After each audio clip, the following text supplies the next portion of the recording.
estaba el cuerpo de Sonny Corleone. Las mejillas, el caballete de la nariz, el rostro todo del hijo mayor del don, era una masa informe de carne machacada. Durante una fracción de segundo, el don se asió del brazo de Bonasera.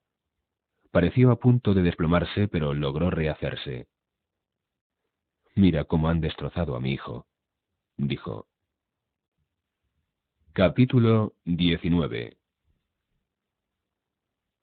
Quizá fue lo desesperado de la situación lo que impulsó a Sonny Corleone a embarcarse en la sangrienta acción de desgaste que terminó en su propia muerte. Quizá la culpa la tuvo su naturaleza violenta. Lo cierto es que durante aquella primavera y aquel verano emprendió una serie de acciones carentes de sentido contra elementos de tercera o cuarta fila del enemigo. En Haarlem fueron muertos varios asalariados de los Tatalla, y la misma suerte corrieron algunos terroristas infiltrados en la organización de los obreros de los muelles. Los jefes de los sindicatos que estaban al lado de las 5 familias fueron conminados a permanecer neutrales, y cuando los corredores de apuestas y los usureros de la familia Corleone fueron barridos de la zona portuaria, Sonny envió a Clemenza y a su régimen a efectuar una batida mortal en los muelles. Esta matanza carecía de sentido porque nada podía influir en el resultado de la guerra. Sonny era un táctico brillante que conseguía brillantes triunfos. Pero lo que la familia necesitaba era el genio estratégico de Don Corleone. El asunto degeneró en una sangrienta guerra de guerrillas, extremadamente costosa para todos y que nada decidía. Finalmente, la familia Corleone se vio obligada a cerrar algunas de las más productivas oficinas de apuestas, entre ellas la del yerno, Carlo Ricci. Este se dio a la bebida y a las mujeres fáciles, y Connie era la que pagaba las consecuencias. De todos modos, desde la paliza que le pegó Sonny Corleone, Carlo no se había atrevido a pegar a su esposa, aunque no dormía con ella. Connie le había rogado de todos los modos posibles que reanudasen su vida normal, pero Carlo, con aire de patricio romano, no se había dignado a escuchar sus súplicas. «Di a tu hermano que hace tiempo que no te hago el amor», le dijo burlón. «Tal vez él consiga estimularme a puñetazos». Carlo tenía miedo, mucho miedo de Sonny, a pesar de que ambos se trataban con fría cortesía. Se daba cuenta de que su cuñado era capaz de matarle, de que Sonny era un hombre que, con la naturalidad de un animal, podía matar a otro hombre, mientras que a él, Carlo, le sería muy difícil cometer un asesinato. Sin embargo, a Carlo Ricci no se le ocurría pensar que era mejor que Sonny Corleone. En realidad, envidiaba la salvaje naturaleza de Sonny, cuya crueldad se estaba convirtiendo en legendaria. Tom Hagen, en su calidad de consigliere, no estaba de acuerdo con la táctica de Sonny. Pero nada dijo al don, pues veía que los resultados eran buenos hasta cierto punto. Finalmente, las 5 familias parecieron acobardarse. Sus contragolpes se hicieron más débiles, hasta que por fin cesaron por completo.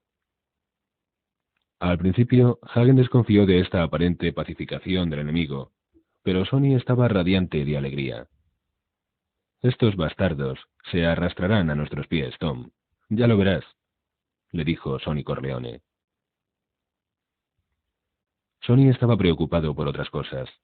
Su esposa le estaba amargando la vida, pues había oído el rumor de que Lucy Mancini se entendía con él.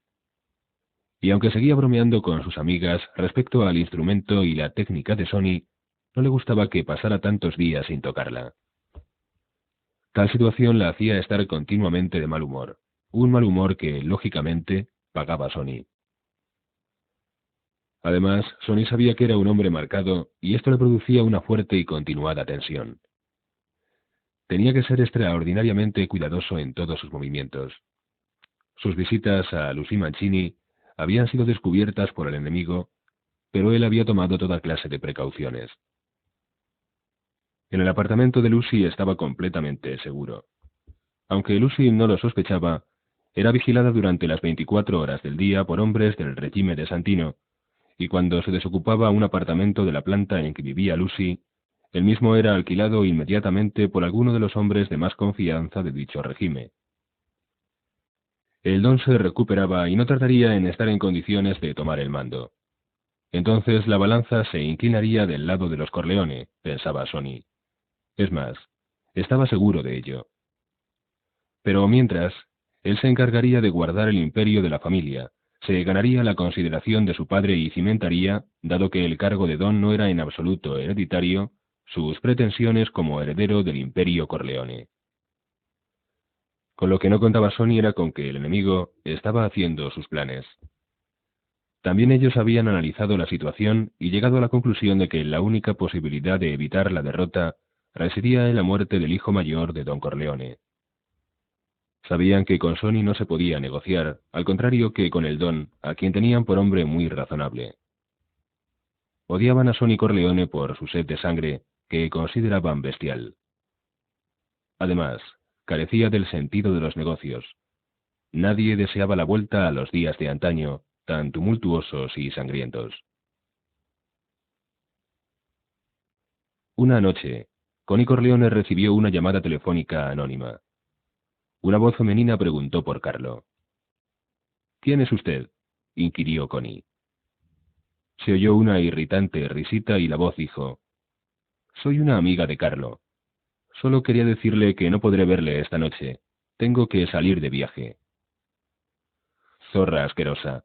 No eres más que una zorra asquerosa, gritó Connie. No pudo decir más, pues la anónima comunicante había colgado.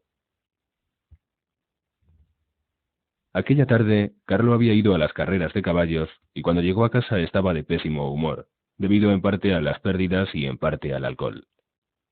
Tan pronto como apareció en el dintel de la puerta, Connie empezó a insultarle. Él se limitó a no hacerle caso y se dirigió a la ducha. Al terminar, se secó su desnudo cuerpo delante de ella y comenzó a vestirse para salir de nuevo a la calle. De pie y con las manos en las caderas, enfurecida, Connie gritó a su marido: «No vas a ir a sitio alguno. Tu amiga telefoneó para decir que hoy no te espera ya. Cerdo asqueroso.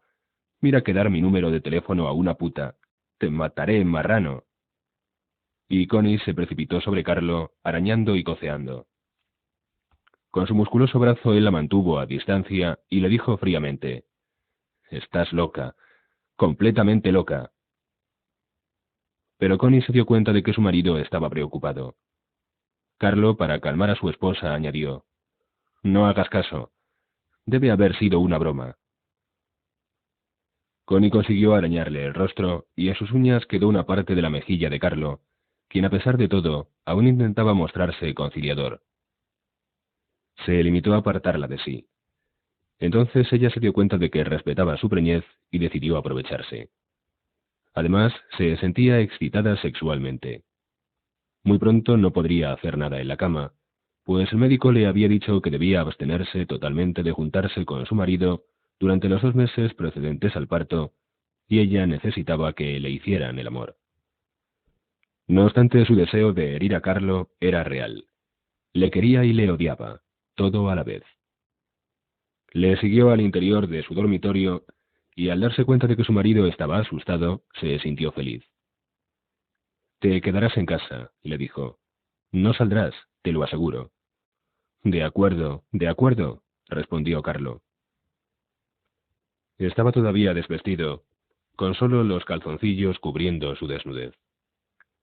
Le gustaba pasearse así por la casa, orgulloso como estaba de su cuerpo musculoso y de su dorada piel. Connie le miraba con los ojos encendidos por el deseo. Carlo, riéndose, dijo: «Espero que me darás algo de comer, al menos».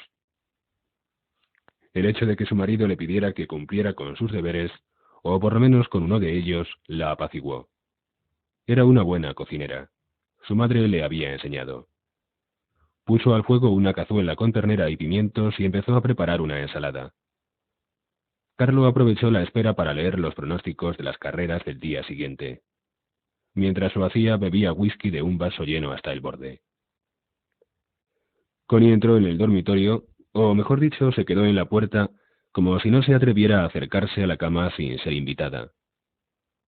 «Tienes la comida en la mesa», dijo. «Todavía no tengo hambre», respondió Carlo sin dejar de leer. «Pero ya está en la mesa», insistió Connie testaruda. «Métetela en el trasero», dijo Carlo. Bebió el whisky que quedaba en el vaso y cogió la botella dispuesto a volverlo a llenar. Dejó de prestar atención a su esposa. Connie fue a la cocina, cogió los platos llenos de comida y los estrelló contra el fregadero. Al oír el ruido, Carlo entró en la cocina, vio la comida esparcida y las paredes salpicadas, y su sentido de la higiene le hizo sentirse ultrajado. «Perra asquerosa, limpia esto enseguida o te la cargas», gritó Carlo amenazadoramente. «Ni lo sueñes», replicó Connie. Las manos de la mujer parecían estar a punto para arañar el cuerpo de él. Carlo se fue al dormitorio y momentos después regresó con el cinturón en la mano. «Límpialo», ordenó. Connie no se movió. Entonces Carlo, con el cinturón, le golpeó las redondas caderas, pero no le hizo daño. Rápidamente ella abrió uno de los cajones de la cocina y sacó un cuchillo. Carlo se echó a reír. «En la familia Corleone hasta las mujeres son asesinas». Dejó el cinturón encima de la mesa y avanzó en dirección a su esposa. Esta trató de clavarle el cuchillo en la ingle, pero su avanzado estado de gestación hizo que su embestida fuera demasiado lenta, por lo que a él no le fue difícil eludir el ataque. La desarmó fácilmente y empezó a golpearle la cara, procurando que sus golpes no produjeran cortes en la piel. La golpeó una y otra vez, mientras Connie, andando hacia atrás, intentaba escapar. La siguió hasta el dormitorio. Cuando ella le cogió la mano con la que le pegaba, Carlo, con la otra, asió sus cabellos para mantenerle la cabeza alta y la siguió bofeteando hasta que Connie se echó a llorar como una niña a causa del dolor y de la humillación. Desdeñosamente Carlo le dio un empujón y la echó sobre el lecho. Luego tomó un trago de whisky de la botella que estaba aún encima de la mesilla de noche. Parecía estar completamente borracho, sus ojos brillaban extrañamente. Connie empezó a asustarse de veras. Carlo volvió a beber directamente de la botella. Con una de sus manos pellizcó el grueso muslo de su esposa, apretando fuertemente hasta que ella, llorando, le rogó que dejara de hacerle daño. «Estás más gorda que un cerdo», dijo Carlo con expresión de asco, mientras salía de la habitación. Tremendamente asustada, Connie permaneció en la cama, sin atreverse a ir a ver lo que su marido hacía en la otra habitación. Finalmente se levantó y fue a la puerta del living. Carlo había abierto otra botella de whisky. Ahora estaba tendido en el sofá. No tardaría en quedarse dormido, pensó Connie, a causa de la borrachera. Entonces podría telefonear a Long Beach y pedir a su madre que enviara a alguien a buscarla. Esperaba que no fuese Sonny quien se pusiera al aparato. Prefería hablar con su madre o con Tom Hagen. Eran casi las 10 de la noche cuando sonó el teléfono de la cocina del domicilio de don Corleone. Contestó uno de los guardaespaldas del don, quien obedientemente pasó la comunicación a la madre de Connie. Pero la señora Corleone apenas si pudo entender nada de lo que su hija le estaba diciendo, pues la joven era presa de un ataque de histerismo, y además intentaba hablar en voz baja para evitar que la oyera su marido desde la otra habitación. Sus labios, abultados por los golpes, hacían que su voz fuera aún más ininteligible. La señora Corleone hizo signo al guardaespaldas de que llamara a Sonny, que estaba en el living con Tom Hagen. Momentos después, Connie oía la voz de Sonny. «Hola, Connie». Estaba tan asustada de su marido y de lo que Sonny haría que su voz empeoró aún más. «Envía un coche a recogerme. No es nada de importancia, ya te contaré. No vengas tú. Manda a Tom, te lo ruego. No es nada, de veras, solo que tengo ganas de venir a casa». Hagen estaba ya en la habitación. El don se había dormido, con la ayuda de sedantes, en la habitación del piso de arriba, y Hagen quería estar continuamente al lado de Sonny por si éste se excitaba. Los dos guardaespaldas del interior de la casa estaban también en la cocina. Todos miraban a Sonny. No existía la menor duda de que el temperamento violento de Sonny Corleone tenía su origen en un misterioso pozo situado en lo más profundo de su espíritu. Todos pudieron ver cómo se le hinchaban las venas del cuello, cómo le brillaban los ojos, cómo se le endurecían los rasgos de su cara. Luego palideció y sus manos comenzaron a temblar. Su cólera era infinita, pero su voz era relativamente tranquila al decir: «No te muevas de tu casa, Connie». Y seguidamente, antes de que su hermana pudiera decir nada más, colgó el teléfono. Permaneció unos momentos junto al aparato y dio rienda suelta a su ira, sin ni siquiera reparar en la presencia de los demás. «El maldito hijo de puta». Inmediatamente, sin despedirse de nadie, corrió fuera de la casa. Hagen sabía que Sonny no era en aquellos momentos dueño de sus actos. Era capaz de todo. Y sabía también que durante el trayecto hacia la ciudad se calmaría un poco, aunque su peligrosidad aumentaría todavía más, pues se encontraría en mejor situación de defenderse de las consecuencias de su cólera. Hagen oyó el ruido de un motor al ponerse en marcha. «Seguidle», dijo a los dos guardaespaldas. Luego hizo algunas llamadas telefónicas. Lo arregló todo para que algunos de los hombres del régimen de Sonny fueran a casa de Carlo Ricci y sacaran de allí al marido de la hija del Don. Sabía que Sonny se enfadaría con él, pero estaba seguro de que el Don aprobaría su acción. Temía que Sonny matara a Carlo delante de testigos. No esperaba que el enemigo creara problemas. Llevaban mucho tiempo sin causarles molestias, por lo que era evidente que deseaban que reinara la paz. Una vez fuera de la Alameda, al volante de su Buick, Sonny era ya dueño parcialmente de sus sentidos. Se dio cuenta de que los dos guardaespaldas subían a un coche, dispuestos a seguirle, y aprobó su acción. No esperaba peligro alguno, pues las 5 familias habían dejado de luchar. Además, si algo surgía, en un compartimiento secreto del coche había una pistola, y al sacarla era, en caso necesario, cuestión de 2 segundos. Por otra parte, el automóvil estaba registrado a nombre de uno de los miembros de su régimen, es decir, que en el peor de los casos no podría verse envuelto en ningún problema de tipo legal. De todos modos, no creía que tuviera necesidad de la pistola. Todavía no sabía qué iba a hacer con Carlo Ricci.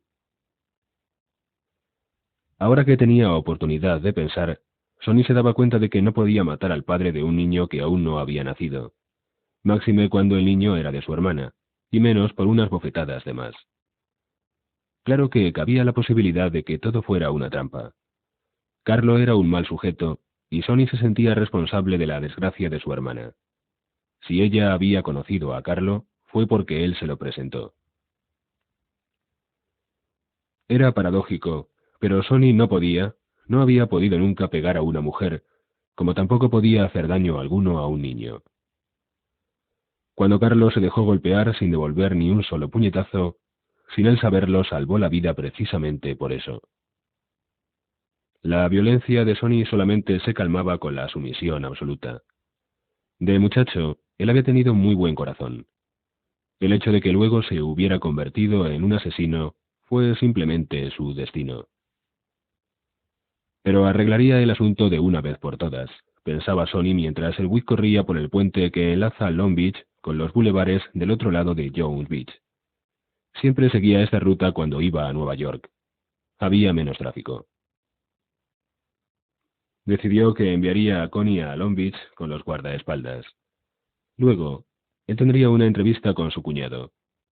Lo que de la misma resultara, Sonny lo ignoraba. Si el muy canalla había hecho daño a su hermana, lo haría pedazos. Pero el aire fresco lo calmó. Para sentir con más intensidad su caricia, bajó del todo la ventanilla. Había tomado la calzada de Jones Beach, como siempre, porque solía estar desierta a aquellas horas de la noche, en aquella época del año, y podía apretar a fondo el acelerador. El conducir a toda velocidad ayudaría a disipar lo que él sabía que era un estado de ánimo peligroso. El automóvil de los dos guardaespaldas había quedado muy atrás. La carretera estaba mal iluminada. No se veía un solo coche. A lo lejos vio la caseta en la que se pagaba el peaje. Había otras, pero funcionaban solo de día, cuando el tráfico era intenso. Sonny redujo la velocidad del Buick y buscó dinero suelto en el bolsillo. No tenía. Se sacó la cartera del bolsillo y con una sola mano separó un billete. Al acercarse a la arcada de luz, Sonny quedó sorprendido al ver que un coche bloqueaba la carretera. El conductor debe estar preguntando alguna dirección al encargado de cobrar el peaje, pensó. Hizo sonar el claxon y el otro coche se apartó, por lo que el Buick pudo colocarse delante del cobrador. Sonny alargó $1 al hombre y esperó el cambio. Tenía prisa y por ello, a pesar de que el frío de la noche era ahora intenso, no quiso cerrar la ventanilla. Pero el cobrador parecía ser muy torpe. Al muy imbécil se le había caído el cambio en el suelo. El hombre se agachó para recoger las monedas. Su cabeza y su cuerpo desaparecieron de la vista de Sonny. Entonces se dio cuenta de que el otro automóvil no había seguido su camino, sino que estaba a pocos metros de distancia, bloqueando nuevamente la carretera. En la caseta de peaje había otro hombre. Inmediatamente del otro coche salieron 2 hombres. El cobrador aún seguía agachado. De pronto, antes de que nada sucediera, Santino Corleone supo que era hombre muerto. En aquel momento su mente era lúcida. Estaba huérfana de toda violencia, como si el miedo oculto, finalmente real y presente, le hubiera purificado. El enorme cuerpo de Sonny se lanzó contra la puerta del Buick, rompiendo la cerradura. Instantáneamente, el hombre que estaba en la caseta abrió fuego, y los disparos fueron a dar en la cabeza y la nuca de Sonny, que cayó sobre el asfalto. Los 2 hombres que habían salido del coche sacaron sus armas e hicieron sendos disparos sobre el cuerpo de Sonny. Luego le golpearon salvajemente el rostro para desfigurarle todavía más, para dejar una huella hecha por un poder humano más personal. Segundos después, los 4 hombres, es decir, los 3 asesinos y el falso cobrador, estaban en su coche, lanzados a toda velocidad en dirección al bulevar Meadowbrook, al otro lado de Jones Beach. Los posibles perseguidores se encontrarían con el camino bloqueado por el coche y el cuerpo de Sonny, además de por la caseta de peaje. No corrían riesgo alguno, pensaron. Cuando minutos más tarde los guardaespaldas de Sonny llegaron allí y vieron el cuerpo de su jefe, no tuvieron intención alguna de perseguir a nadie. Dieron media vuelta y regresaron a Long Beach. Se detuvieron en una cabina telefónica y uno de ellos llamó a Tom Hagen. Sus únicas palabras fueron: Sonny ha muerto. Lo cazaron en la garita de peaje de Jones Beach. La voz de Hagen era, al responder, serena como siempre. Bien, vaya a casa de Clemenza y dígale que venga enseguida. Él le dirá lo que deben hacer ustedes. Hagen había hablado desde el teléfono de la cocina, donde estaba la señora Corleone preparando algo de comer para su hija, que no tardaría en llegar. La anciana no se había dado cuenta de nada. Era lo bastante perspicaz como para percatarse de todo, pero sus años de vida con el don le habían enseñado que era mejor no hacerlo, ni siquiera intentar adivinar. Sabía que si algo malo ocurría no podía tardar mucho tiempo en conocerlo, y si podía evitar saberlo, mejor. Se ahorraba sufrimientos. Estaba contenta de no tener que compartir el dolor de los hombres, porque, después de todo, ¿compartían ellos el de las mujeres? Impasible puso la comida sobre la mesa. Por experiencia sabía que el dolor y el miedo no perjudicaban el apetito. Al contrario, la comida los mitigaba. Si un médico le hubiera recetado un sedante, se hubiera sentido humillada, pero una taza de café y unas tostadas eran otra cosa. La señora Corleone procedía, desde luego, de una cultura muy antigua. Por eso permitió que Tom Hagen se fuera a la sala de conferencias. Una vez allí, Hagen comenzó a temblar tan violentamente que hubo de sentarse. La cabeza le daba vueltas. Estaba anonadado. Con las manos apretadas contra sus rodillas, parecía que estuviera rezando al diablo. No era, lo acababa de descubrir ahora, el consigliere adecuado para tiempo de guerra. Había sido puesto en ridículo, engañado por la aparente timidez y cobardía de las 5 familias que habían permanecido quietas planeando su terrible venganza. No habían reaccionado a las provocaciones de la familia Corleone, sino que habían preferido descargar un solo golpe, pero terrible. El viejo Yenko Abandando no se hubiera dejado engañar, hubiera olido el peligro y triplicado sus precauciones. Hagen se sentía culpable. Sonny había sido su verdadero hermano, su salvador, y de muchachos también su héroe. Sonny nunca se había mostrado altanero ni agresivo con él. Siempre le había tratado con sumo afecto. Y cuando Soloso lo dejó libre, el abrazo de Sonny había sido un abrazo de hermano, su alegría una alegría real. El hecho de que Sonny fuera un hombre cruel y violento carecía a los ojos de Hagen de importancia. Había salido de la cocina porque sabía que nunca sería capaz de decir a mamá Corleone que su hijo había muerto. Nunca la había considerado como madre, y en cambio, Aldón y a Sonny los había tenido siempre como padre y hermano. El afecto que sentía por ella era de la misma naturaleza que el que sentía por Freddy, Michael y Connie. Era afecto, pero no amor. No obstante, no podía decírselo. En pocos meses había perdido 3 hijos. Freddy, que estaba exiliado en Nevada, Michael, que estaba en Sicilia, y ahora Santino. ¿A cuál de los 3 había amado más la anciana? Imposible saberlo. Hagen no tardó en recuperar el control de sí mismo. Marcó el número de Connie, que estuvo sonando un buen rato hasta que, al fin, ella misma respondió a la llamada, con voz temblorosa. Hagen le habló amablemente. Connie, soy Tom. Despierta a tu marido, tengo que hablarle. En voz baja y asustada, Connie preguntó. ¿Sabes si viene Sonny, Tom? No, Sonny no vendrá. No te preocupes. Despierta a Carlo y dile que me interesa muchísimo hablar con él. Ahora la voz de Connie era llorosa. Me ha pegado, Tom, y si sabe que he llamado a casa temo que volverá a hacerlo. No lo hará, no te preocupes. Cuando hayamos hablado será otro hombre. Dile que es muy importante, pero que muy importante que se ponga al teléfono. Pasaron casi 5 minutos antes de que se oyera la voz de Carlo a través del hilo. Hagen notó que había bebido mucho. Escucha, Carlo. Voy a decirte algo que te asombrará. Cuando te lo diga quiero que me respondas como si la cosa fuera menos importante de lo que en realidad es. He dicho a Connie que debía decirte una cosa importante, por lo que tendrás que inventarte algo. Dile que la familia ha decidido darte una de las casas de la Alameda y un trabajo de gran categoría, que el Don ha decidido darte la oportunidad de ganar mucho dinero. ¿Me sigues? La voz de Carlo tenía un tono esperanzado al responder. Sí, adelante. Hagen prosiguió. Dentro de pocos minutos, 2 de mis hombres llamarán a tu puerta para llevarte con ellos. Diles que primero quiero que me llamen, pero no les digas ninguna otra cosa. Les daré instrucciones de que os lleven a ti y a Connie a la Alameda. ¿De acuerdo? Sí, sí, he comprendido, dijo Carlo. Estaba excitado. Por el tono con que Hagen le había hablado, Carlo se daba cuenta de que la noticia sería realmente importante. Hagen fue derecho al grano. Han matado a Sonny. Ha sido esta noche. No digas ni una palabra. Connie le llamó mientras dormías, y él estaba viniendo a tu casa. No quiero que Connie lo sepa.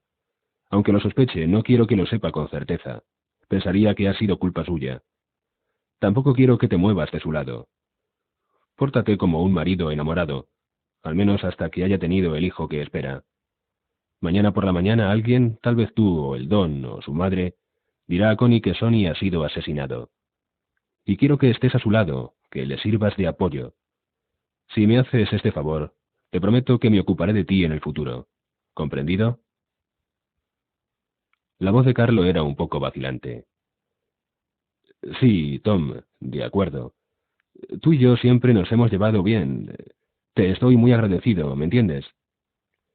Sí, perfectamente. Nadie te acusará de que tu pelea con Connie haya sido la causa de la desgracia. De eso me encargo yo. Hizo una breve pausa y en tono alentador prosiguió. Y ahora cuida de Connie. Hagen, sin esperar respuesta, colgó el auricular. Había aprendido a no amenazar jamás. El Don se lo había enseñado. Pero Carlo había comprendido. Estaba a un paso de la muerte. Hagen llamó a Tesio, ordenándole que acudiera inmediatamente a Long Beach. No dijo por qué, ni Tesio se lo preguntó. Hagen lanzó un profundo suspiro. Ahora llegaba lo más difícil. Tendría que despertar al don de su sueño, conseguido a base de calmantes, y decir al hombre a quien más estimaba en el mundo que le había fallado, que no había conseguido guardar la vida de su hijo mayor. Tendría que decir al don que todo estaba perdido, a menos que el enfermo pudiera dirigir las operaciones. Hagen no se hacía ilusiones. Solo el gran don podría, a pesar de la tremenda derrota de ahora, conseguir la victoria final. Hagen ni siquiera se molestó en hablar con los médicos. Tenía que decírselo todo al don, aunque con ello pusiera en peligro su vida, y luego seguirle. Y no cabía la menor duda acerca de lo que el don haría. Las opiniones de los médicos carecían ahora de importancia.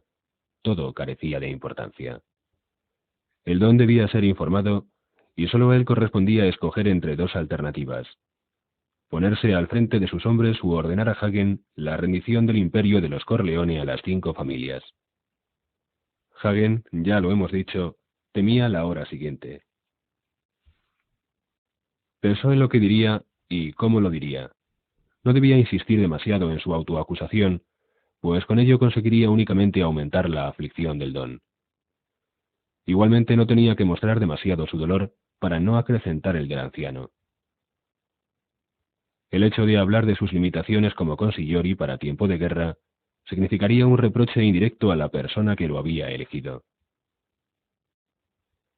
Hagen decidió que lo más oportuno sería dar la noticia al don y, después de exponer su opinión sobre lo que debía hacerse, guardar silencio. A partir de ahí, sus reacciones serían según fueran las del don.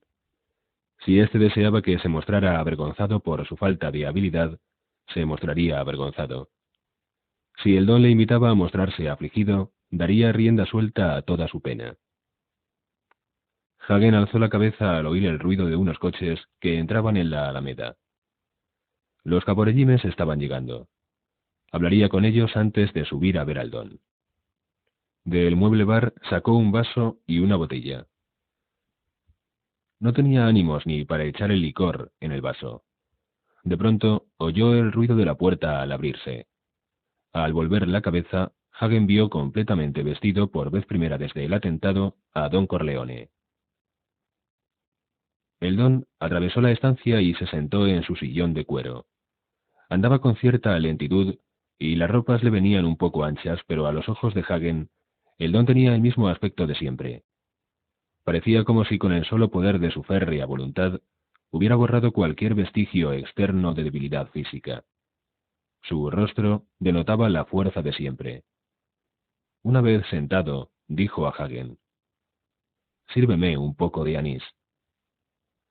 Tom Hagen puso en un vaso un poco de aquel licor casero, mucho más fuerte que el que vendían en las tiendas, regalo de un amigo que cada año le enviaba algunos barriles. «Mi esposa estaba llorando antes de dormirse», dijo don Corleone. «Desde mi ventana he visto llegar a los caporellimes, y es medianoche. Así pues, consigliori, pienso que deberías decir a tu don lo que todo el mundo sabe». En voz apenas audible, Hagen dijo: «A ella no le he dicho nada, y estaba a punto de subir a despertarle a usted para comunicarle la noticia. Pero primero necesitabas tomar un trago». «Sí», fue la respuesta de Hagen. «Bien, ya lo has tomado. Ahora dime lo que sea». En el tono del don había un ligero reproche a la debilidad de Hagen. «Han disparado contra Sonny. Ha sido en la carretera. Ha muerto». Don Corleone parpadeó. Por un momento pareció que su voluntad de hierro iba a derrumbarse, y en su rostro apareció una mueca de dolor. Pero se recobró prontamente. Acodado en la mesa, don Corleone apoyó la barbilla en sus manos, mientras miraba fijamente a Hagen. «Dime todo lo que ha pasado». Pero seguidamente alzó una de sus manos y añadió: «No. Prefiero que aguardemos la llegada de Clemenza y de Tesio. Te ahorrarás el volverlo a contar». Segundos después, acompañados de un guardaespaldas, los dos caporegimes entraron en la habitación. Se dieron cuenta de que el don estaba ya enterado de la muerte de su hijo, pues se levantó de su asiento y le abrazaron, ya que en su calidad de viejos camaradas podían hacerlo. Antes de comenzar a hablar, Hagen les sirvió un vaso de licor. Al terminar, el don se limitó a preguntar: ¿Es cierto que mi hijo está muerto? Sí, respondió Clemenza. Los guardaespaldas eran del régimen de Santino, pero escogidos por mí. Les interrogué cuando llegaron a mi casa. Vieron su cuerpo junto a la garita de peaje. Con las heridas que se le apreciaban a simple vista era imposible que estuviera vivo. Están absolutamente seguros de que Sonny está muerto. Don Corleone aceptó este veredicto sin emoción aparente. Después de unos momentos de silencio, dijo: Ninguno de vosotros debe dejarse afectar por lo ocurrido. Ninguno de vosotros debe realizar ningún acto de venganza ni debe hacer nada para descubrir a los asesinos sin mi consentimiento expreso. Nada se hará contra las 5 familias, a menos que sea yo quien lo ordene. Nuestra familia dejará de operar hasta después del funeral. Luego nos reuniremos aquí mismo y decidiremos el camino a seguir. Esta noche debemos ocuparnos solo de Santino. Debemos enterrarlo cristianamente. Cuidaré de que algunos amigos arreglen las cosas con la policía y con las autoridades pertinentes. Tú, Clemenza, serás mi guardaespaldas perpetuo, junto con tus hombres. Tú, Tessio, te ocuparás de proteger a los demás miembros de mi familia. En cuanto a ti, Tom, llama a Amerigo Bonasera y dile que esta noche necesitaré de sus servicios. Dile que me espere en su establecimiento. Iré dentro de 1 hora o de 2 o de 3. ¿Habéis entendido? Los 3 hombres asintieron. Don Corleone añadió: Clemenza, cuida de que estén preparados unos cuantos de tus hombres con varios coches, y que me esperen. Dentro de unos minutos estaré listo. Te portaste bien, Tom. Nada tienes que reprocharte. Por la mañana quiero que Constancia esté al lado de su madre. Arréglalo todo para que ella y su marido se vengan a vivir a la Alameda. Llama a las amigas de Sandra, quiero que vayan a hacerle compañía. Mi esposa irá también cuando yo haya hablado con ella. Mi esposa la consolará y las amigas se ocuparán de disponer que se celebren misas y se recen oraciones por el alma de Santino Corleone. El don se levantó de su butaca de acero. También lo hicieron los 3 hombres, y Clemenza y Tessio volvieron a abrazar a su don y amigo. Hagen mantuvo la puerta abierta para dejar pasar al don, que se paró delante de él. Le golpeó cariñosamente la mejilla y le dio un breve pero intenso abrazo, mientras le decía en italiano: Has sido un buen hijo. Eres para mí un gran consuelo. Con ello le reiteraba que su actuación había sido irreprochable. El don subió a su habitación para hablar con su esposa. Fue entonces cuando Hagen telefoneó a Amerigo Bonasera reclamándole el pago del favor que debía a los Corleone. Quinta parte. Capítulo 20. La muerte de Santino Corleone fue, en los bajos fondos de la nación, como el estallido de una bomba. Y cuando se supo que don Corleone se había levantado de su lecho para ponerse al frente de los asuntos de la familia, cuando los espías que asistieron al funeral informaron de que el don parecía estar plenamente recuperado, los jefes de las 5 familias se dispusieron a preparar sus defensas para hacer frente a las represalias que indudablemente seguirían. Nadie cometió el error de pensar que don Corleone se sentiría acobardado por las últimas desgracias. Era un hombre que había cometido muy pocos errores, y todos ellos le habían servido de experiencia. Solo Hagen adivinó las verdaderas intenciones del don, y por ello no se sorprendió cuando vio que enviaba emisarios a las 5 familias para proponerles la paz. Propuso también una reunión de todas las familias de la ciudad, a la que deberían ser invitadas las principales familias de los Estados Unidos. Dado que las familias de Nueva York eran las más poderosas del país, su prosperidad afectaba a la prosperidad de todo el país.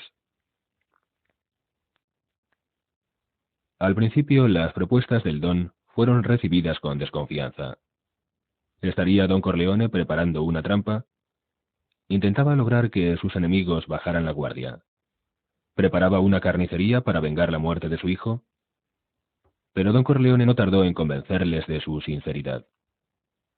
No solo involucró a todas las familias del país en la reunión, sino que no movió ni un dedo para poner a sus hombres en pie de guerra o para buscar aliados. Y luego dio el paso que convenció a todos, a la vez que garantizaba la seguridad de los asistentes al Gran Consejo.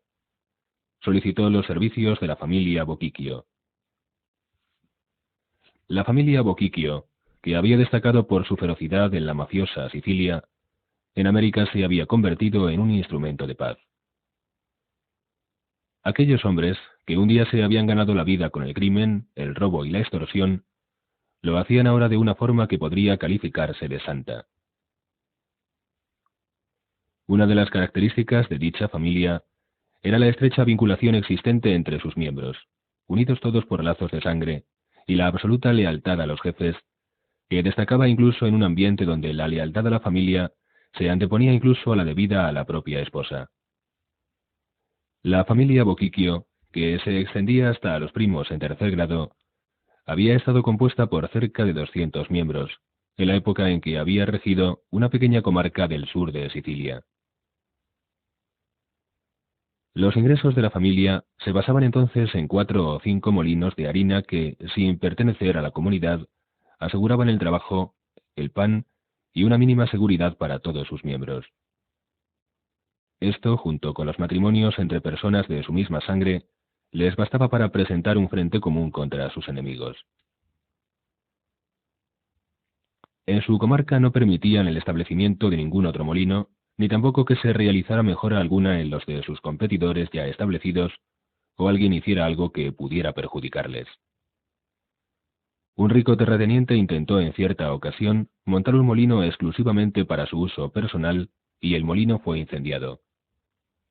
Denunció el hecho a los carabinieri y a otras autoridades más altas, que arrestaron a 3 de los miembros de la familia Bochicchio, y antes de celebrarse el juicio, la mansión del terrateniente fue pasto de las llamas y las acusaciones retiradas. Otro caso. Pocos meses más tarde llegó a Sicilia uno de los más importantes funcionarios del gobierno italiano, dispuesto a resolver la perenne escasez de agua de la isla. Propuso la construcción de un enorme pantano. De Roma llegó un ejército de ingenieros para estudiar el asunto sobre el terreno. Su trabajo era observado por ceñudos nativos, miembros del clan Bochicchio, mientras la policía, alojada en barracones especialmente construidos, vigilaba la zona. Parecía que nada ni nadie podría impedir que la presa fuera construida, hasta que un buen día arribó al puerto de Palermo una gran cantidad de material y maquinaria. Entonces los Bochicchio se pusieron en contacto con algunos jefes de la mafia, a quienes solicitaron ayuda, y el material pesado fue saboteado, mientras el ligero era robado. Entretanto, en el Parlamento italiano, los diputados de la mafia lanzaban furibundos ataques contra el proyecto. Años después, Mussolini subió al poder y todo cambió radicalmente. El dictador decretó que la presa debía ser construida. Y aunque no lo fue, Mussolini sabía que la mafia sería una amenaza para su régimen, pues formaba un gobierno separado del suyo propio. El dictador dio plenos poderes a un alto oficial de la policía que prontamente resolvió el problema. Encarceló a todo el mundo y arrestó arbitrariamente a cualquier sospechoso de ser mafioso, consiguiendo en pocos años romper el poder de la mafia. Con tales medidas causó la desgracia de muchas familias inocentes, aunque eso, al parecer, carecía de importancia. Los Bochicchio fueron lo bastante insensatos como para arremeter contra este poder ilimitado. La mitad de sus miembros fueron muertos en combate, la otra mitad deportados a los penales de las colonias. Así, cuando se arregló todo para que los Bochicchio emigraran clandestinamente a América, en un buque que recalaba en Canadá, la familia estaba compuesta de apenas 20 miembros. Se asentaron en una pequeña ciudad cercana a Nueva York, en el Valle del Hudson, donde, partiendo de cero, llegaron a convertirse en propietarios de una empresa dedicada a la recogida de basuras, con una flota de varios camiones. Como no tenían competencia, el negocio iba viento en popa. Y no tenían competencia porque los competidores existentes se encontraron una mañana con sus camiones incendiados. Un sujeto muy testarudo, que no solo insistía en seguir en el negocio, sino que trabajaba a precios más bajos que los Boquicchio, fue encontrado muerto encima de la basura que había recogido durante el día. Pero a medida que los hombres se casaban con muchachas sicilianas, por supuesto, llegaban los niños, y el negocio de recogida de basuras no bastaba, a pesar de su buena marcha, para proporcionar a todos las variadas y costosas cosas que América ofrecía. Así fue como, a modo de complemento económico, la familia Boquicchio se convirtió en mediadora entre las familias de la mafia que estaban en guerra. El clan Boquicchio conocía sus propias limitaciones.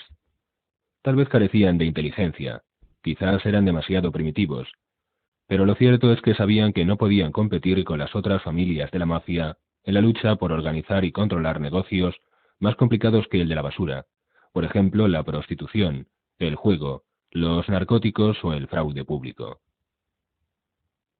Eran gentes que podían ofrecer un regalo a un policía de uniforme, pero que no sabían cómo establecer contacto con un político. Sus bazas estaban reducidas a dos: su honor y su ferocidad. Un Boquicchio nunca mentía, nunca cometía una traición. El hacerlo le resultaba demasiado complicado. Por otra parte, un Boquicchio nunca olvidaba una injuria, y su venganza no se hacía esperar, sin que importaran las consecuencias. Gracias a estas cualidades, accidentalmente la familia se inició en lo que iba a ser su principal fuente de ingresos. Cuando las familias que estaban en guerra querían hacer las paces, llamaban a los Boquicchio. El jefe del clan se encargaba de las negociaciones iniciales y preparaba las entrevistas. Por ejemplo, cuando Michael había ido a entrevistarse con Solosso, un Boquicchio había quedado como rehén en poder de los Corleone para garantizar la seguridad de Michael. El servicio lo había pagado Solosso. Si Michael hubiera sido muerto por Solosso, la familia Corleone hubiera muerto al rehén y, en tal caso, los Boquicchio se hubieran vengado en la persona de Solosso como causante inicial de la muerte del miembro de su clan. Como los Boquicchio eran tan primitivos, hubieran sacrificado sus vidas, de ser necesario, con tal de castigar al traidor. Por ello, el tener un rehén del clan Boquicchio era como un seguro de vida. En consecuencia, cuando Don Corleone empleó a los Boquicchio como negociadores y les encargó que suministraran rehenes para todas las familias que asistirían a la reunión, ya nadie dudó de sus buenas intenciones. La gran reunión sería tan segura como una boda. La reunión se celebró en la sala de juntas de un pequeño banco comercial cuyo presidente debía algunos favores a Don Corleone, quien además era accionista indirecto del banco. Sus acciones estaban a nombre del presidente. Aquel hombre nunca olvidaría el momento en que se ofreció para firmar un documento, según el cual se hacía constar que sus acciones eran, en realidad, propiedad de Don Corleone. Aquel día, el don se había puesto las manos en la cabeza mientras decía: «Tengo absoluta confianza en usted. Le confiaría mi vida y mi fortuna toda. Me es imposible imaginar siquiera que usted pudiera engañarme o traicionarme. Perdería toda mi fe en el género humano y mis más profundas convicciones se vendrían abajo. Naturalmente lo tengo todo anotado, de modo que mis herederos sabrían, caso de que algo ocurriera, que usted tiene algo suyo. Pero sé que aunque yo no estuviera en este mundo para velar por los intereses de mis hijos, usted se portaría como un caballero». El presidente del banco, aun no siendo siciliano, era inteligente. Comprendió perfectamente al don. Y desde entonces los ruegos del padrino eran órdenes para él. Por eso aquel sábado por la mañana, la amplia sala de juntas del banco, con sus confortables sillones de cuero y su absoluto aislamiento, fue puesta a disposición de las familias. De la seguridad de los reunidos se encargó un grupo de hombres armados vestidos con el uniforme de los guardias del banco. A las 10 de la mañana empezó a llegar gente a la amplia sala. Además de las 5 familias de Nueva York, había representantes de otras 10 familias de diversos puntos del país, excepción hecha de Chicago, que era la oveja negra. Habían desistido de civilizar a los de Chicago, por lo que ahora no vieron la necesidad de incluir a aquellos perros rabiosos en la importante conferencia. En la sala había sido dispuesto un pequeño bar y una mesa con fiambres de todas clases. Cada representante podía llevar un ayudante o un secretario. La mayoría de los dons se habían hecho acompañar de sus consigliori, por lo que entre los asistentes había pocos hombres jóvenes. Tom Hagen era uno de ellos, además del único no siciliano. Los demás le miraban como a un bicho raro, como a un intruso. Hagen sabía cómo comportarse. No hablaba, no sonreía. Cuidaba de su jefe, don Corleone, con el mismo respeto con que un noble cuidaría de su rey. Le servía una bebida fría, le encendía el cigarro, y todo ello con respeto, pero sin sombra de servilismo. Hagen era el único de los presentes que conocía la identidad de los retratos que colgaban de las paredes. Casi todos eran de grandes financieros, y estaban pintados al óleo. Uno era de Hamilton, el secretario del Tesoro, de quien Hagen pensó que seguramente hubiera aprobado el que aquella reunión de paz se celebrara en una instalación bancaria. Ninguna atmósfera podía conducir a la razón pura mejor que la del dinero. La hora de llegada había sido prevista para entre las 9:30 y las 10 de la mañana. Don Corleone, que en cierto modo era el anfitrión, pues suya había sido la idea de la conferencia, fue el primero en llegar. Una de sus virtudes más acusadas era la de la puntualidad. El siguiente fue Carlo Tramonti, que se había establecido en el sur de los Estados Unidos. Era un hombre de media edad, de estatura superior a la normal en un siciliano y muy elegante. Su piel estaba tostada por el fuerte sol del sur y su rostro aparecía exquisitamente rasurado. No tenía aspecto de italiano, sino que más bien semejaba a uno de esos millonarios que aparecen fotografiados en las revistas a bordo de sus lujosos yates.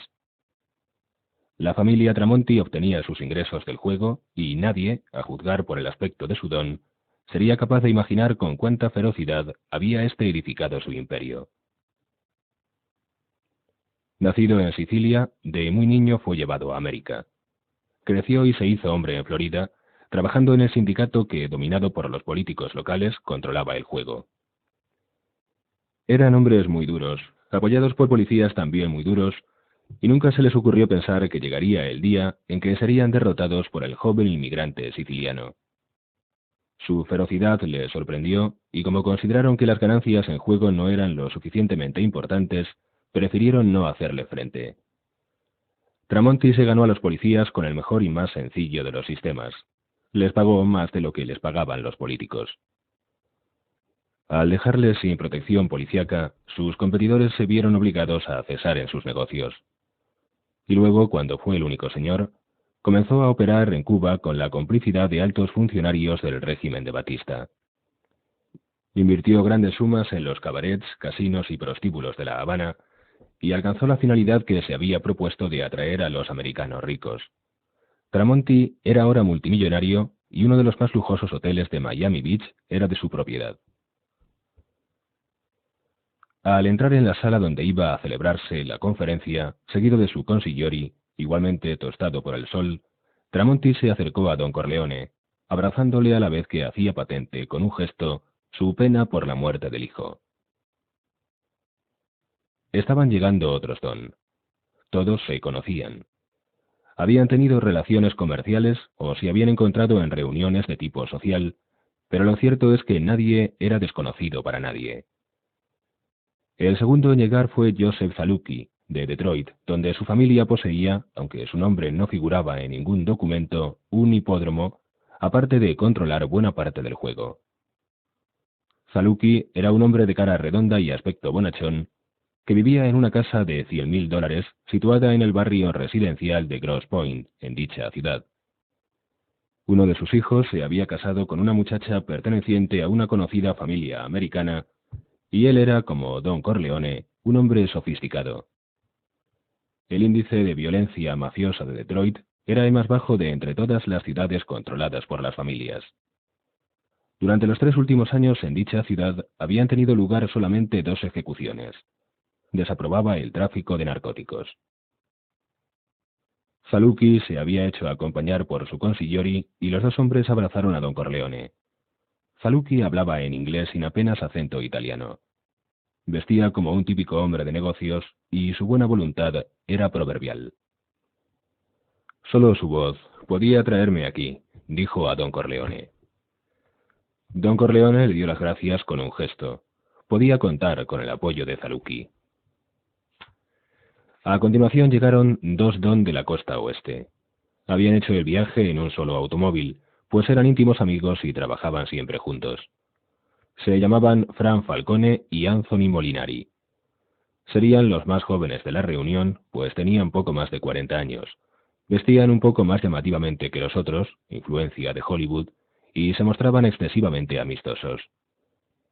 Fran Falcone controlaba el sindicato de trabajadores de la industria cinematográfica y el juego en los estudios, además de capitanear una organización que se encargaba de suministrar chicas a los prostíbulos de los estados del este. Si existiera la más remota posibilidad de que un don se convirtiese en payaso de circo, podría decirse que Falcone era, en todo caso, el que más lo parecía. Los otros don desconfiaban de él. Anthony Molinari controlaba los muelles de San Francisco y era además una de las grandes figuras de las apuestas deportivas. Procedente de una humilde familia de pescadores italianos, poseía el mejor restaurante marinero de San Francisco. Aquel local era su orgullo, y se decía que perdía dinero en el establecimiento, tanta y tan buena era la comida que daba por poco precio. Su rostro era el de un jugador profesional, con esa impasibilidad característica que daba motivos a muchos para sospechar que también tenía algo que ver con el tráfico de drogas, entonces muy extendido a través de la frontera mexicana y de los barcos procedentes del lejano oriente. Sus acompañantes eran tan jóvenes y corpulentos que más se les podía considerar como guardaespaldas que como consejeros, aunque, claro está, no se hubieran atrevido a asistir armados a la reunión. Se sabía que dichos guardaespaldas estaban familiarizados con el karate, pero ello no asustaba en lo más mínimo a los otros don, a quienes hubiera hecho el mismo efecto el saber que los don de California llevaban encima amuletos bendecidos por el Papa. No obstante, debe señalarse que algunos de estos don eran religiosos y creían en Dios. El siguiente en llegar fue el representante de la familia de Boston. Era el único don a quien sus colegas despreciaban. Tenía fama de no portarse bien con su gente y de ser un tramposo en toda la extensión de la palabra. Esto aún podía perdonársele, pero lo que no tenía perdón era el hecho de que fuera incapaz de mantener el orden en su imperio. En el área de Boston había demasiados muertos, excesivas rencillas y gran cantidad de actividades incontroladas. La ley no inspiraba respeto alguno. Si los mafiosos de Chicago eran salvajes, los de Boston eran gabones, es decir, rufianes. El don de Boston se llamaba Dominic Panza. Era de baja estatura y estaba muy gordo. Como muy bien dijo uno de los don, parecía un ladrón. El sindicato de Cleveland, quizás el más poderoso de los Estados Unidos en lo que al juego se refiere, estaba representado por un anciano de aspecto delicado y blancos cabellos. A sus espaldas le llamaban el judío, porque se había rodeado de colaboradores judíos más que de sicilianos. Incluso se rumoreaba que hubiera elegido a un judío como consigliori de haberse atrevido. Sea como fuere, y del mismo modo que la familia Corleone era conocida como el gang irlandés a causa de Tom Hagen, la familia de don Vincent Forlensa era conocida como la familia judía. Y hay que reconocer que el mote respondía bastante a la realidad. Su organización era extremadamente eficiente y a don Vincent Forlensa nunca le había asustado la sangre, a pesar de su aspecto personal tan suave y delicado. Mandaba con mano de hierro envuelta en guante de terciopelo. Los representantes de las 5 familias de Nueva York fueron los últimos en llegar. Tom Hagen quedó sorprendido al ver hasta qué punto el aspecto de estos era mucho más imponente que el de los don de las otras ciudades. Los 5 don de Nueva York estaban en la más pura tradición siciliana. Eran hombres de pelo en pecho, es decir, enérgicos y valientes, y también, para no desentonar, altos y corpulentos. Los 5 poseían una cabeza leonina con rasgos acusados y duros. No eran excesivamente elegantes, ni parecían conceder mucha importancia a su aspecto personal, sino que tenían el aire despreocupado de los hombres ocupados y carentes de vanidad. Uno de ellos era Anthony Strachey, que controlaba el área de Nueva Jersey y la pesca de los muelles del West Side de Manhattan. En Jersey se ocupaba del juego y su posición dentro del Partido Demócrata era muy fuerte. Poseía una flota de camiones de transporte que le daban a ganar auténticas fortunas, debido principalmente a que sus vehículos podían llevar sobrecargas sin miedo alguno a multas ni a problemas. Y si sus enormes y sobrecargados camiones estropeaban los firmes, su empresa de construcción de carreteras, beneficiaria de lucrativos contratos gubernamentales, reparaba el daño. Su situación era la ideal para cualquier hombre de empresa. Tenía un negocio que creaba más negocio. También Strachey era anticuado, por lo que nunca había querido saber nada con la prostitución. En el tráfico de narcóticos sí intervenía, pero más que por deseo propio, obligado por la circunstancia de tener su negocio en los muelles. De las 5 familias de Nueva York que se enfrentaban a los Corleone, la suya era la menos poderosa, pero la mejor dispuesta. La familia que controlaba la parte alta del estado de Nueva York, la que se ocupaba de la entrada clandestina de inmigrantes italianos a los Estados Unidos a través de la frontera canadiense, la que tenía en sus manos el juego en la zona septentrional del estado, y la que ejercía el derecho de veto en las licencias para organizar carreras de caballos, estaba encabezada por Otilio Cuneo. Este era un hombre de aspecto sosegado. Su cara parecía la de un rechoncho panadero, y era propietario de una de las principales empresas lecheras del país.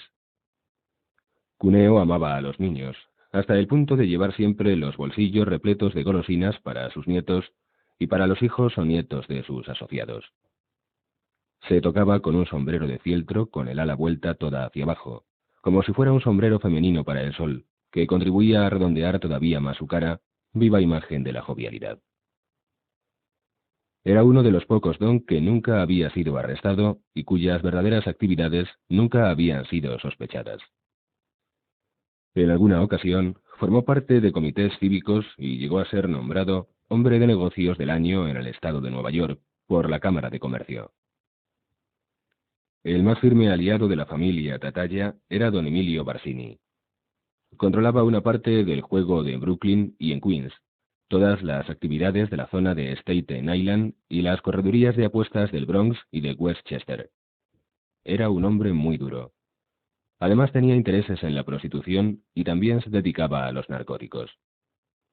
Estaba muy bien relacionado en Cleveland y en la costa oeste, y era uno de los pocos hombres que había sido lo bastante inteligente como para interesarse por Las Vegas y Reno, las ciudades abiertas de Nevada. Poseía también intereses en Miami Beach y en Cuba. Después de la familia Corleone, era quizás el más fuerte de Nueva York y, por lo tanto, de todo el país. Su influencia llegaba incluso a Sicilia. Estaba metido en todas las actividades ilegales. Se rumoreaba que tenía intereses incluso en Wall Street. Desde el comienzo de la guerra había apoyado a los Tatalla con dinero e influencia. Ambicionaba ser el más respetado y poderoso jefe de la mafia en los Estados Unidos. Ahora lo era don Corleone, y deseaba hacerse con parte del imperio de los Corleone. Era un hombre muy parecido a don Corleone, pero más moderno, más sofisticado, más de negocios en su aspecto. En modo alguno se le podía llamar anticuado. Contaba con la confianza de todos los miembros de su familia, y todo su ser irradiaba una tremenda y fría energía, pero carecía de la cordialidad de don Corleone. En aquel momento, tal vez el hombre más respetado del grupo era él. El último en llegar fue don Philip Tatalla, el jefe de la familia que se había atrevido a desafiar el poder de los Corleone al apoyar a Soloso, y que casi había triunfado. Sin embargo, los otros no le tenían en un concepto muy elevado. Se sabía que se había dejado dominar por Soloso, y se le consideraba como directamente responsable del actual malestar que tan negativamente influía en los negocios de las familias de Nueva York. Tenía 60 años y era un conquistador empedernido. Naturalmente, mujeres no le faltaban, pues la familia Tatalla se dedicaba a la prostitución. También controlaba la mayoría de los nightclubs de los Estados Unidos. Cuando le interesaba promocionar a una artista, la hacía actuar en los mejores locales de las más importantes ciudades del país. y varias firmas discográficas que, desde luego, tenían bajo contrato a los más prometedores cantantes. Pero la principal fuente de ingresos de la familia era la prostitución. Los otros Don encontraban desagradable su personalidad. Siempre se quejaba de los gastos, facturas de la lavandería, toallas, etcétera, que se comían todas las ganancias, aunque olvidaba decir que la lavandería era suya. De las chicas, que eran perezosas e indignas de confianza. Unas huían, otras se suicidaban. De los rufianes, que eran traidores y deshonestos, y no sabían lo que significaba la palabra lealtad. Según él, era difícil encontrar buenos colaboradores. Los jóvenes sicilianos no gustaban de ese tipo de trabajo, pues consideraban que el abusar de las mujeres era una vileza, pero en cambio, eran capaces de cortar el cuello a cualquiera por un quítame allá esas pajas. Los muy imbéciles. Por todo ello, Philip Tatalla se había hecho antipático a sus colegas. Sus quejas más lastimeras las reservaba para las autoridades que tenían el poder de conceder o negar licencias para expender licores en sus nightclubs. Juraba que había hecho más millonarios él con el dinero que pagaba a los guardianes de los sellos oficiales que Wall Street con sus operaciones financieras. No dejaba de ser curioso el hecho de que su casi victoriosa guerra contra la familia Corleone no le hubiera granjeado el respeto que creía merecer. En realidad, todos sabían que su fuerza había procedido primero de Solosso y luego de la familia Barsini. No obstante lo cual, y a pesar de tener a su favor el factor sorpresa, no había podido vencer. Y eso era otra prueba contra él. De haber sido más eficiente no hubiera habido necesidad de convocar esta conferencia. La muerte de Don Corleone hubiera significado el fin de la guerra. Philip Tatalla y Don Corleone se saludaron, como era de suponer, con solo una leve inclinación de la cabeza. Ambos habían perdido un hijo en aquella guerra. Pero el objeto de mayor atención por parte de todos los presentes era sin duda Don Corleone. Cada uno por su cuenta, todos intentaban descubrir qué huella de debilidad habrían dejado en su rostro las heridas y las últimas derrotas, y se esforzaban en adivinar si el don buscaba la paz porque, ahora que su hijo había sido muerto, se sentía derrotado y veía que su enorme poder se debilitaría cada día más. Pronto saldrían de dudas. Hubo profusión de saludos, se sirvieron bebidas y casi pasó otra media hora antes de que don Corleone tomara asiento en la cabecera de la pulimentada mesa de nogal. Discretamente, Hagen se sentó a la izquierda del don, pero un poco atrás. Los otros don ocuparon también los lugares que les habían sido destinados, con sus consigliori sentados detrás de ellos, dispuestos a ofrecer su consejo en caso de necesidad. Don Corleone fue el primero en hablar, y lo hizo como si nada hubiese ocurrido, como si no hubiese sido gravemente herido, como si no le hubiesen matado a su hijo mayor. A juzgar por sus palabras, nadie hubiera dicho que su imperio estuviese tambaleándose y su familia desparramada, con Freddy en el oeste, bajo la protección de la familia Molinari, y Michael escondido en las áridas tierras de Sicilia. Habló con toda naturalidad, en dialecto siciliano. Quiero darles a todos las gracias por haber venido. Considero este hecho como un favor personal, y por ello quedo en deuda con todos y cada uno de ustedes. Ante todo, quiero que sepan que no estoy aquí para discutir ni para convencer, sino para dialogar. Y como hombre razonable que soy, haré cuanto me sea posible para que nos despidamos siendo amigos. Les doy mi palabra de que así pienso hacerlo, y aquellos de entre ustedes que me conocen bien, saben que nunca falto a mi palabra. Ahora, vayamos al grano. Todos nosotros somos hombres de honor, por lo que no será necesario firmar ningún documento. Después de todo, no somos abogados. Hizo una pausa. Ninguno de los otros habló. Algunos fumaban, otros bebían, pero todos eran hombres que sabían escuchar y que, esto era otro de sus denominadores comunes, se habían negado a aceptar las leyes de la sociedad. Eran hombres que no se dejaban dominar por otros hombres. Nada ni nadie era capaz de doblegarles a menos que se dejaran. Eran hombres que, para mantener su independencia, llegaban al asesinato si ello se hacía necesario. Solo la muerte podía doblegar su voluntad, o la razón. Don Corleone suspiró y seguidamente prosiguió. ¿Cómo se ha llegado a esta situación? No importa. Ha sido una locura pasajera. Han ocurrido cosas que nunca debieron ocurrir, y es por eso que las considero errores innecesarios. Pero dejen que les diga lo que ha ocurrido, tal como yo lo veo. Aquí cayó un instante, como para ver si alguien tenía algo que objetar al hecho de que contara su versión de lo ocurrido. Ya estoy completamente restablecido, gracias a Dios, y tal vez pueda ayudar a resolver este asunto a satisfacción de todos. Quizá mi hijo era demasiado violento, demasiado testarudo. Me guardaré mucho de afirmar lo contrario. Pero esto es otro asunto. Permítanme que les diga que Soloso vino a proponerme un negocio, pidiéndome mi dinero e influencia y diciéndome que la familia Tataya participaría también en el mismo. Era algo relacionado con el tráfico de drogas, negocio en el que no estoy interesado, pues soy un hombre tranquilo y los narcóticos son algo muy complicado. Así se lo expliqué a Soloso, con todo respeto para él y para la familia Tataya. Le dije no, pero con toda cortesía. Le dije que su negocio y el mío eran distintos, pero no que tuviera algo que objetar a que se ganase la vida con las drogas. Él lo tomó a mal, y con ello consiguió llevar la desgracia sobre nuestras cabezas. Bien, así es la vida. Todos podemos contar historias tristes. Yo no pienso hacerlo.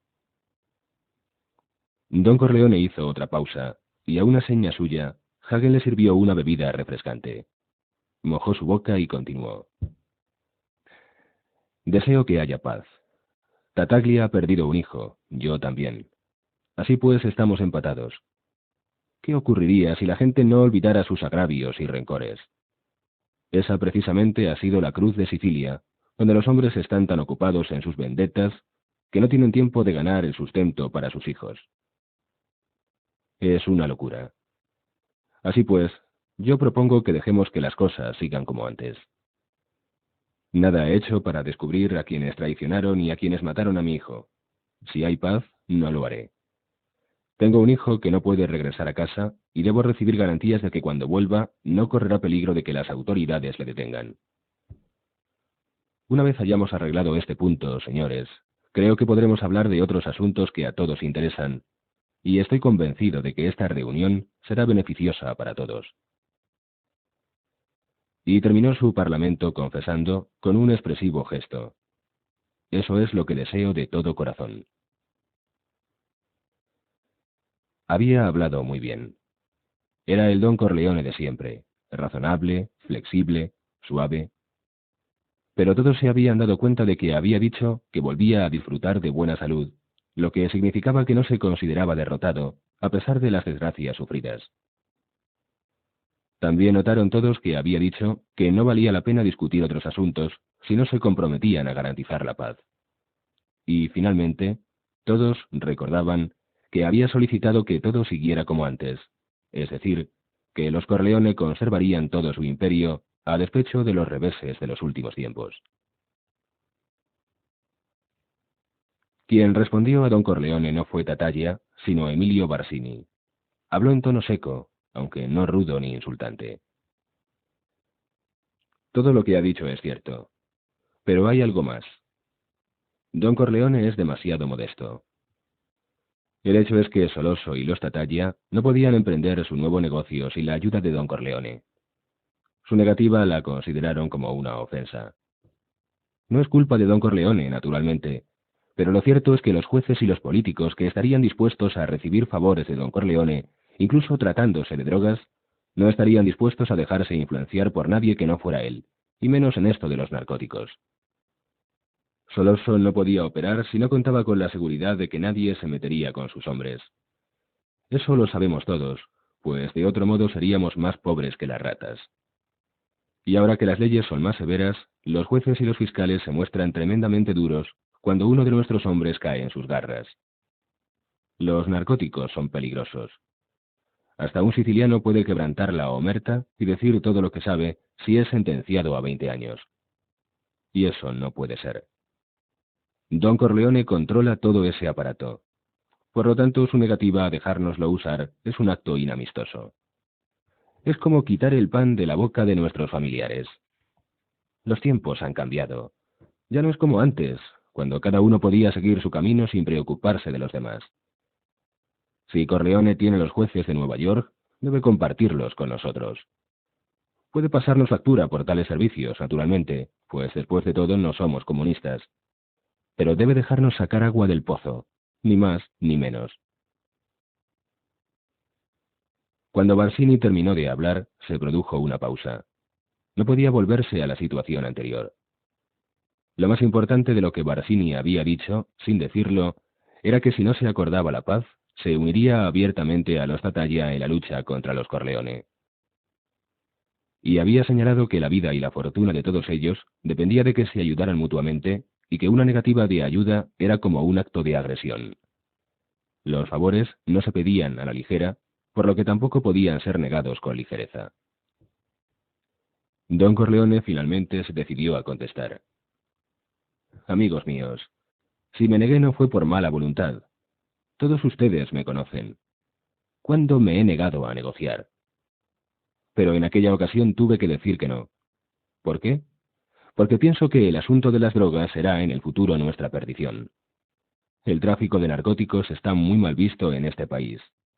No es como el whisky, el juego o las mujeres, tres cosas que la mayoría de la gente quiere y que solo son prohibidas por los pesonovantes de la Iglesia y del gobierno. Las drogas son peligrosas para todos los que en ellas intervengan. Podrían perjudicar a todos los demás negocios. Por lo demás, permítanme que les diga que me halaga el que se me considere tan influyente cerca de los jueces y los políticos. Me gustaría que fuese cierto. Tengo cierta influencia, es verdad, pero muchas de las personas que respetan mis consejos dejarían de hacerlo si en nuestras relaciones se mezclasen los narcóticos. Tienen miedo de verse envueltos en ese negocio que además violenta sus sentimientos. Los policías que nos ayudan en el juego y en otras cosas no nos ayudarían en las drogas, ténganlo por seguro. Por lo tanto, el pedirme un favor en el terreno de las drogas equivale a pedirme que me perjudique. Sin embargo, estoy dispuesto a hacerlo si todos ustedes lo consideran indispensable para poder arreglar otros asuntos. Cuando don Corleone hubo terminado de hablar, buena parte de la tensión que reinaba en la sala desapareció. Había cedido en el punto más importante. Ofrecería su protección en el negocio de las drogas. De hecho, aceptaba la proposición de Solosso, solo que ahora eran las familias más importantes de la nación quienes le hacían las propuestas. Se sobreentendía que él no participaría en la fase operativa, ni a diferencia de lo que Solosso había deseado, invertiría dinero alguno en ello. Solo prestaría su influencia. De todos modos, era una formidable concesión. El don de Los Ángeles, Fran Falcone, se dirigió a la audiencia. No hay forma de evitar que la gente se dedique a ese negocio. Lo hacen por su cuenta y riesgo y, como es natural, se meten en dificultades. El asunto de las drogas resulta irresistible, pues es mucho el dinero que se puede ganar. Y si bien es peligroso, el peligro es todavía mayor si no intervenimos nosotros. Por lo menos nuestra intervención es garantía de una mejor organización, con lo que los riesgos disminuyen. El dedicarnos a los narcóticos no es tan malo después de todo, pues debe existir un control, una protección, una organización. No podemos dejar que cada uno haga lo que le dé la gana. La anarquía nunca ha sido beneficiosa. El don de Detroit, mejor dispuesto hacia la persona de don Corleone que cualquiera de los otros, habló también en contra de la posición de su amigo, en aras de la razón. No creo en las drogas, dijo. Durante años he estado pagando más de lo debido a mi gente, para que no sintieran tentaciones de meterse en esa clase de negocio. Pero todo ha sido inútil. Llega alguien y les dice, tengo polvos. Si pone usted 3 o 4 mil dólares, la ganancia será de 50.000. ¿Quién es capaz de resistir la tentación? Y están tan ocupados con las drogas que realizan mal el trabajo por el que les pago. Las drogas dan más dinero, y creo que cada vez serán mayores los beneficios. Como no hay forma de pararlo, debemos controlarlo y procurar que sea respetable. No quiero que se vendan drogas cerca de las escuelas. No quiero que se vendan a los niños. Eso sería una infamita. En mi ciudad, yo trataría de limitar el uso de la droga a la gente de color. Son los mejores clientes, los que menos problemas crean y de cualquier modo son unos animales.